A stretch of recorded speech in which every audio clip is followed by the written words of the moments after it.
সম্মানিত রাজশাহীবাসী, আমরা লক্ষ্য করছি একটি দল নিজেদের পরাজয় জানতে পেরে এই সদর আসনের বিভিন্ন জায়গায় আমাদের ব্যানার ফেস্টুনের ক্ষতি করছে।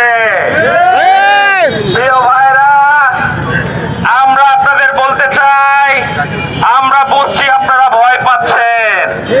ভয় পাওয়ার কারণ জনগণ জামাত শিবিরের কর্মী বাহিনীর আগে আপনারা বুঝে গেছেন রাজশাহী সদরে আপনাদের হার নিশ্চিত।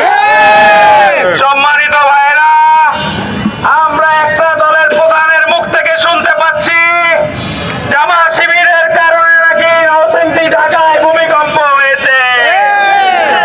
গত ফ্যাসিবাদী সরকারের আমলে স্বরাষ্ট্রমন্ত্রী মকা আলমগীর বলেছিল রানা প্লাজার গেটের ঝাঁকুনি শিবির দেওয়ার কারণে ওইখানে বিল্ডিং ধসে পড়েছে।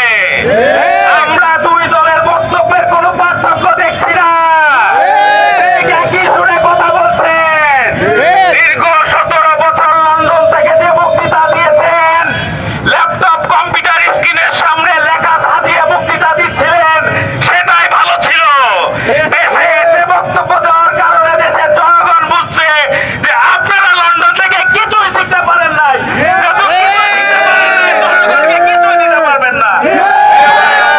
আগামী দিনে দাঁড়িপাল্লা প্রতীকের এই সদর আসনে ডাক্তার জাহাঙ্গীরের বিজয় করার জন্য আপনাদেরকে কাজ করার জন্য উদাত্ত আহ্বান রেখে আমার কথা শেষ করছি। আসসালামু আলাইকুম ওয়া রাহমাতুল্লাহ।